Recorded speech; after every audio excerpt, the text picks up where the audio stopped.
You've been looking in the wrong place, and that's why nothing's changing. It's not your fault. We've all been trained this way. From the moment we open our eyes to the world, we're taught that life happens to us, that the answers are outside, the solutions, the success, the healing, the approval. We're told they exist somewhere out there, waiting to be found, earned, or stumbled into if we're lucky enough. So we chase. We chase money thinking it will fix the feelings inside. We chase relationships, hoping someone else will make us whole. We chase validation, the likes, the praise, the recognition, believing we'll finally feel enough once someone else sees us as worthy. But it never lasts, because everything we chase externally is temporary. And worse, it's a shadow of something much more powerful that we've been ignoring all along. Neville Goddard said it clearly. Change your conception of yourself, and you will automatically change the world in which you live. That's not a metaphor. It's not poetic. It's literal. You are not waiting for the world to shift. The world is reflecting the state you are already living in. In this video, we're going to uncover something radical, something ancient, and something deeply forgotten in modern life. The power you've been searching for is already inside you. But to access it, you have to stop giving power away to the outside world. You have to stop waiting for circumstances to give you permission to believe. You have to stop thinking the answers are in someone else's hands. Because here's the truth Neville taught, one that changed lives quietly and profoundly for thousands who truly understood him. Consciousness is the only reality. And until your inner world changes, your outer world stays stuck on repeat. You'll learn in this video why your assumptions are more powerful than your actions, why imagination isn't fantasy, it's creation, why the thoughts you silently repeat are shaping the life you call reality. We'll break down 10 of Neville's core insights that reveal how you've been handing over your power without even knowing it, and how to take it back starting right now. These are not fluffy theories. These are ancient spiritual laws, dressed in simple clothes. They don't require a belief system. They don't need rituals or rules. They just need your attention and your willingness to stop looking in the wrong place. Because when you finally look within, really look, you don't just feel different. Your outer world has to bend. That's not hope. That's law. And Neville didn't want you to worship his ideas. He wanted you to test them, to apply them, to see for yourself what happens when you live from the inside out. Stay with this video until the end. Not because we want watch time, but because these ideas don't hit until you see the full picture. One insight may awaken something in you, but the full understanding can unlock something entirely different. Something that doesn't just inspire you, it shifts your life direction. This isn't motivational hype. It's not about feeling good for 5 minutes. It's about changing the operating system that's been running your life on autopilot. So let's begin the shift. Welcome to Conscious Alchemy, the channel where we dive deep into teachings that don't just inform but transform. If you're ready to take your power back and start creating your reality from the inside out, hit that subscribe button and join us. Your transformation doesn't begin when life changes. It begins when you do, and you're not waiting for that moment. It's already here. Before we talk about the real shift Neville Goddard invites us into, we need to understand a simple yet revolutionary idea. Consciousness is the only reality. That's not just philosophy. It's the core of everything Neville taught. The world around you, the circumstances you live in, the people you meet, the experiences you have, all of them are shaped and molded by one thing, your state of consciousness, not your background, not your luck, not even your actions. It all begins with awareness. Neville didn't just say this in passing. He built his entire teaching on it. Man is all imagination, and God is man and exists in us and we in him. It's one of his most quoted lines. What does it mean? It means your imagination, the inner world you live in, whether you realize it or not, is the divine creative force. It's not just a tool, it's the source. That voice inside you, that movie playing in your head, that constant stream of belief and assumption, it is shaping reality. People often wonder why nothing changes, even when they try so hard on the outside. They work harder, they read more, they take more courses, they chase more relationships. But the same patterns keep showing up. Different faces, same stories, more effort, same result. That's because they haven't touched the root of the issue, the state they're living from. Neville made it clear, you do not attract what you want. You attract what you are, what you assume yourself to be. You might ask, how can something as simple as awareness shape my entire life? But think about it. You've lived through moments where you were certain of something, a job you wouldn't get, a person who didn't like you, a goal that felt too big, and somehow reality lined up perfectly to confirm that fear. Not because it was true, but because you believed it. You didn't just think it, you felt it. You assumed it, and so it became your experience. Neville constantly pointed to imagination not as escape, but as creation. The moment you dare to assume something new, truly assume it and feel it as natural, reality bends. Not immediately in appearance, but instantly in cause. The seed is planted, and the outer world has no choice but to follow. And yet, most of us continue looking for power in the wrong places. We think the answer lies with someone smarter, someone with authority, someone who's done it before. We read more, we ask more, we obey more, hoping that if we follow the right system, the right rule, the right formula, life will finally change. But here's the problem. All those things are effects. They are not causes. The cause is always within. We also look to action as the ultimate tool. Hustle more, grind harder, do more. But if action alone created transformation, everyone working themselves into exhaustion would be free, abundant, and fulfilled. Yet so many are not, because action taken from a place of fear, lack, or doubt only recycles that state. It's not about what you do, but the state from which you do it. We seek control through other people too, hoping someone else will fix us, hoping a partner will make us whole, hoping that love from the outside will finally heal something on the inside. But the truth Neville teaches is raw and freeing. No one to change but self. The power isn't in someone else seeing your value, it's in you recognizing it, assuming it, living from it. Even in spiritual circles, the mistake continues. People think if they meditate longer, pray harder, cleanse deeper, they'll finally be aligned. But many are doing those things from a state of fear. Maybe I'm not enough yet. Maybe I have to earn it. Maybe I have to prove I'm ready. And so the practice becomes another trap, another attempt to fix the outside without addressing the inside. Real power isn't something to find. It's something to awaken. You don't get it from a guru. You don't buy it in a book. You don't achieve it through status. You remember it. You return to it. You claim it by realizing and accepting that your imagination is not fiction. It is the reality that comes before all others. This is what Neville means when he says consciousness is the only reality. There is no world separate from your awareness of it. Your assumptions, whether clear or unconscious, are painting the canvas of your life. And every time you shift within, the picture outside starts to change. Think about how you wake up each day. Do you assume the same frustrations? Do you rehearse the same stories in your head? Things never work for me.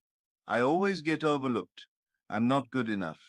These thoughts don't just pass through your mind. They set your state, and your state is your signal to the world. It's what the mirror reflects.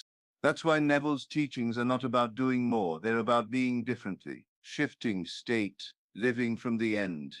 Feeling now what you used to postpone. It's subtle, but it's everything. Because nothing moves until your assumption does. The world doesn't improve, and then you believe, and then the world mirrors it. You don't have to wait for evidence. That's what makes this so powerful and so terrifying for some. because it puts the responsibility back in your hands. You are not a victim of random events. You are the author, often unconsciously, of the plot you're living. So instead of chasing another method, another mentor, another motivator, go inward. Ask yourself what you've been assuming without question. Ask what you've accepted as permanent, and then dare to assume something higher, not later. Now, not when life allows it, now. Because once you understand that consciousness is the only reality, you stop begging for change. You start becoming it. Not out there, not through others, but through the quiet, persistent, imaginative awareness of who you already are. Your inner world is never silent. Even when your lips don't move, there is a voice inside, commenting, doubting, hoping, replaying, narrating. Neville Goddard taught that this silent voice, your inner speech, is not just a side effect of thought. It is the very engine of your reality. You speak things into being, not always with words spoken out loud, but with the persistent conversations that run through your mind, like background music. And most people are completely unaware of the power this inner dialogue holds. Neville said it clearly. Your inner speech reveals your real beliefs, not the beliefs you post online, not the beliefs you affirm in front of others, but the quiet, honest self-talk that no one hears except you. If you catch yourself saying, I always mess things up, things never work out for me, I'm not ready, they won't understand me, then that's the blueprint. That's the state you're dwelling in. And the outer world must follow that blueprint, not because life is cruel, but because life is loyal, loyal to the state you live in, loyal to the script you keep repeating inside. This is why change doesn't come by force. It doesn't come from forcing the world to treat you better. It comes from speaking better within yourself. The minute you shift your inner conversation, reality begins to rearrange. Not always instantly, but inevitably, because your assumptions, repeated in the quiet chambers of your mind, begin to project themselves outward. Neville didn't ask people to recite empty affirmations. He asked them to listen deeply to what they were already affirming, through worry, through complaint, through self-doubt. Every what if I fail is a rehearsal for failure. Every no one ever chooses me is a seed planted. You may think it's just a thought, just a feeling, but to your subconscious, it's a command. It obeys your deepest assumptions, not your desires, but your assumptions. And this is why inner speech is sacred. Because what you say to yourself, about yourself and about the world, is forming the structure of your life. If you keep repeating that love is hard, that money is scarce, that you're always behind, the universe won't argue. It simply mirrors. But here's the key. You can change the conversation. You can practice a new tone, a new rhythm, a new storyline. At first, it might feel fake, unnatural, but persist in it. Speak to yourself from a place of fulfillment. It's already mine. I'm at peace with this now. Of course it worked out. These are not lies, they are new choices. And once your inner world adjusts, the outer will catch up. Now let's talk about imagination. Not as escape, not as a childish habit, but as your original tool of creation. Most people think imagination is for artists, dreamers, children, something to pass time, something with no real weight. Neville flips this idea on its head. Imagination, he said, is the doorway to reality. It's not a side hobby, it's the cause. What you persist in imagining, with feeling and belief, becomes your world. If you imagine disaster over and over with strong emotion, the world tends to line up accordingly. You attract people and events that match the fear. If you imagine yourself as constantly rejected, your subconscious goes to work bringing that into form. But the opposite is also true. Imagine success, peace, love, freedom, and live in that feeling as though it's already done, and the world bends toward it. This is not magic. It's law, not external law, inner law. Neville didn't say wish hard and it might happen. He said live in the end, feel from the results. Use your imagination to step into the state, not just peek at it from a distance. Don't say, I hope I'll be there one day. Say, I am there now, and I'm grateful, and then persist in that vision. Return to it, revisit it, own it. Imagination is the seed. What you water with feeling and repetition begins to grow. But here's the twist. Many people imagine the wrong thing and then call it reality. They imagine being left out, being overlooked, being unloved. And when it shows up, they say, see, that's just how life is. They don't realize they were creating it all along. You can imagine a new story. You can create a new self, not by wishing, but by assuming, not by begging, but by embodying. Neville spoke of revision, going back in your mind and changing the meaning of past events, not to deny what happened, but to change how it lives inside you. Because when your imagination is used consciously, it becomes your freedom. No one can take it from you. No one can limit it. And the world you see is simply the mirror of what you've imagined long enough to believe. The most powerful shifts in Neville's students came not from massive effort, but from persistent inner imagining. A woman imagined being congratulated for something she hadn't yet done, and weeks later the event occurred exactly as she envisioned it. A man imagined himself living in a home he couldn't yet afford, and circumstances aligned until it became his, not because they forced it, but because they lived it first within. That's the true power of imagination. It is not passive. It is not weak. It is creation. You're not pretending, you're participating. You're aligning yourself with a new timeline, a new version of you. And the world, being obedient, must reflect what you have chosen to see and feel inside. So when Neville says imagination is the only redemptive power, he's not being poetic. He's being literal. You redeem your life, not by fighting the old, but by imagining the new, until it becomes more real to you than the facts. And when that happens, the facts begin to shift. The people change, the patterns dissolve, the impossible softens. Everything begins with the conversation in your mind, and everything is shaped by the images you allow yourself to live from. Inner speech and imagination, not just habits, but the two most powerful forces you possess. Together they form the unseen architecture of your reality. Change them, and the world must follow. The secret lies not in effort, but in assumption. This is one of Neville Goddard's most radical teachings, and one of the most misunderstood.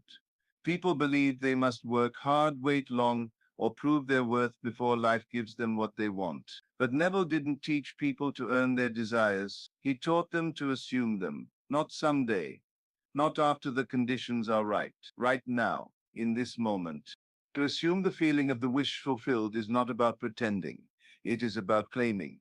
It's about sinking into a state of mind where the desire is no longer something outside of you, but something already accomplished. You're not begging. You're not wishing. You're not even hoping. You're dwelling in the result, and that makes all the difference. Neville's method is simple. Choose a scene that would be true if your wish were already fulfilled. Maybe it's someone congratulating you. Maybe it's waking up in the home you want. Maybe it's wearing the ring, holding the certificate, seeing your name where you always dreamed it would be. Whatever the scene is, let it be short, vivid, and emotional, and then feel it. Not as a hope, not as a maybe, but as a fact. This feeling, this assumption, is the language your subconscious understands. It doesn't respond to, I wish this would happen. It responds to, this is who I am now. Your subconscious doesn't know the difference between real and imagined. It accepts the dominant impression you feed it, and it reshapes the world around that impression. That's why desire alone isn't enough. Desire still sees the thing as separate, but assumption merges you with it. It's the difference between wanting love and being loved, between chasing success and feeling successful. And this is the great key. You must feel from the state, not toward it. That one shift changes everything. Most people live in a state of lack. They feel the absence of what they want. They affirm it with every thought. I'm still not there. I still don't have it. Maybe one day. But all that does is train the subconscious to stay in lack. The solution isn't to fight the lack, it's to ignore it and replace it with a new identity, one who already has, already is, already knows. Neville often said, assume the feeling of the wish fulfilled and continue feeling it until that which you feel becomes your reality. This is not passive. It takes intention. It takes quiet discipline, not the kind that strains, but the kind that dares to believe something different, over and over, until it sinks in. And that brings us to a deeper truth. You don't need to wait. You don't need a sign. You don't need the world to approve or agree before you shift your identity. You already are what you claim. The moment you assume it, it begins. Waiting is the biggest illusion. Waiting says, I'm not there yet, but Neville shatters that. He says, you don't wait for proof to believe, you believe first, and then the proof follows. That's the law. That's the pattern. It's reversed from how most people live. If you wait for love to feel lovable, you may wait a long time. If you wait for money to feel secure, you may never arrive.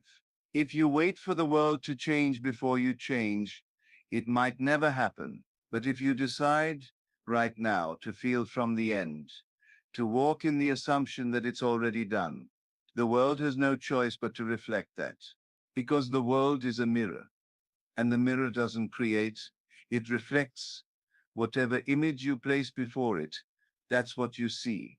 So when you walk as the version of yourself who already has the thing, already is the thing, already knows, the mirror of life must show you evidence. This doesn't mean you never have doubts. Neville never said you had to be perfect, but he did say your dominant assumption, the one you return to most often, is what shapes your reality. So when doubt shows up, don't panic. Just return. Return to the state. Return to the feeling. Return to the claim. Over and over. Gently, but firmly. It's not a one-time act. It's a new way of being. Every time you imagine the end and feel it real, you're impressing the subconscious. And the subconscious, being creative, responds with form, with movement, with circumstances you could never predict. People often ask, how will it happen? But that's not your concern. Neville taught that the how is the domain of the subconscious. Your job is the what and the who. What do you want? Who are you now that you have it? Stay loyal to that. Live from that. When you stop waiting and start being, everything changes. You no longer seek signs. You become the sign. You no longer chase proof. You walk as the proof. And life begins to echo that identity. This is not theory. This is law. It has worked for thousands who dared to test it. It doesn't require effort in the outer world. It requires clarity in the inner one. Assume the feeling. Make it your home. Refuse to live anywhere else. You may feel resistance at first. That's normal. The old self doesn't die easily. But with every assumption of the new state, the old begins to fade. Not because you fought it, but because you replaced it. Assume the feeling of the wish fulfilled, not just in meditation, but in the small moments, in how you walk, in how you speak, in how you think when no one is watching. Let it seep into your posture, your breath, your tone. Live as if it's already yours, because in the realm of imagination, it is. And when you stop waiting, you step into power. Not future power, present power. The kind that bends reality, not by force, but by law. The law that says, as within, so without. You're not becoming anything. You're remembering who you already are. You're not chasing change. You're stepping into the version of you that already changed and watching the world catch up. This is the foundation. This is the shift. Assume the feeling. Let the world respond. And never wait again. The moment just before sleep holds more power than most realize. That drowsy, drifting state, the bridge between waking and sleeping, is what Neville called the state aching to sleep, or sets. It's not deep sleep, nor is it full awareness. It's the gentle space in between. And in this space, the conscious mind softens and the subconscious opens like fertile soil, ready to accept the seeds you plant. This is when the veil is thinnest. The filters of logic and doubt are quiet. The body is still, and the imagination, if you direct it, becomes your doorway to creation. Neville urged his students to use SATs every single night, not to reflect on the day, not to worry about tomorrow, but to imagine as if what they wanted was already real, to feel the result, to enter the scene, to fall asleep in the assumption of the wish fulfilled.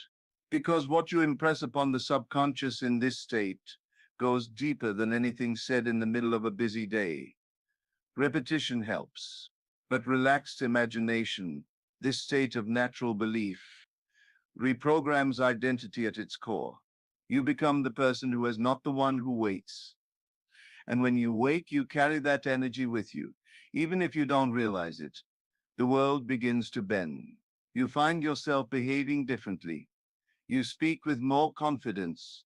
You make new choices, and the outer reflects the inner, just as it always does. But many miss this. Instead, they do what they've been taught since childhood. They try harder. They double down. They hustle. They strive. They wear themselves thin, chasing results that never come.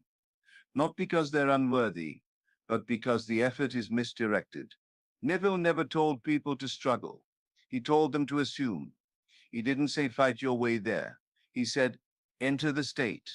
Most people think if they just do more affirmations, more action, more learning, it'll finally work. But the outer actions mean nothing if the inner state hasn't changed.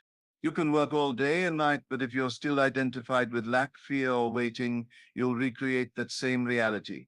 You may touch success briefly, but it will slip away because the cause was never effort.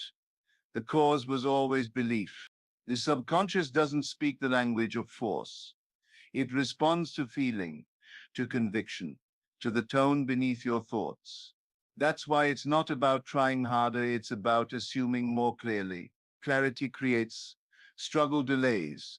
Neville said, change your conception of yourself and you will automatically change the world in which you live. Not by force, but by alignment. And that's the truth most forget. The world is not reacting to your actions. It's reflecting your identity. Who you believe you are is what shapes what shows up. You've been taught to think you're not enough, that you have to chase, prove, wait, that the power is somewhere out there in others, in rules, in timing. But Neville's message cuts through all of that. You're not broken. You're not lacking. You've simply been looking outward when you should have been looking inward. The change you want isn't something to find, it's something to awaken. It's already inside. It always was. The imagination, the inner speech, the assumptions, these are your tools, not for fantasy, for transformation. When you remember who you are, not as the person shaped by fear, doubt, and failure, but as the operant power, the creative being, the child of the infinite, everything shifts. You stop chasing signs. You stop waiting for permission. You stop treating the world as a puzzle to solve. You begin to treat it as a mirror, a stage, a response to your consciousness. Neville taught that imagination creates reality. But more than that, he showed that your identity is the axis. Who you are, assumed in feeling, becomes what you see. It becomes what others reflect back to you. It becomes the new normal. And so, SATS isn't a gimmick. It's a sacred space. It's your chance, night after night, to revise, to assume, to reset. If the day felt chaotic, you can still return to the inner scene. If you slipped into old thinking, you can still re-enter the feeling of what you desire. You're never stuck unless you say you are. You're never behind unless you believe you are. The world is plastic to the touch of your inner world, and your inner world is not limited by what happened today. Each night you step into the power seat. Each night the curtain rises again.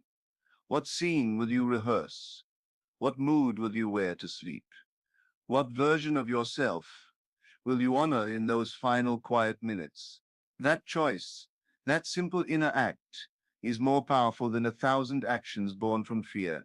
Neville said, dare to believe in the reality of your assumption and watch the world play its part relative to its fulfillment. It may feel strange at first. You may feel like you're pretending, but keep going. The subconscious doesn't care if it's imagined. It only cares if it's felt. And as you do this, as you stop doing more and start assuming better, you'll feel something shift. You'll feel more grounded, less anxious, less reactive, because you'll know where the power actually lives. It was never in the external, never in the opinions, never in the circumstances. It was always in the state, and the state is yours to choose. So pause, return, imagine, feel, assume. Let Sats become your temple. Let the struggle fall away. Let your belief grow deeper than your doubts. And above all, remember, you are not a beggar in this universe. You are the cause, the source, the divine spark. You were never meant to find power. You were meant to remember it was always within. So today, pause, not to search harder, but to stop searching outward altogether. The real shift doesn't begin when you read another book, chase another mentor, or wait for the stars to align. It begins when you finally turn inward and trust what's already there. Because the power you've been chasing, the clarity, the breakthrough, the love, the freedom, it's not hiding. It's just been waiting. Waiting for you to stop asking how and start remembering who. So here's your challenge. Today, try not to fix the outer. Instead, assume the inner. Assume it's already done. Revisit that feeling just before sleep. Speak to yourself differently. Watch what happens. And now, we want to hear from you. Which idea in this video lit something up inside you? Which one made you stop and see things differently? Drop it in the comments. Let's grow together, mind to mind, spirit to spirit.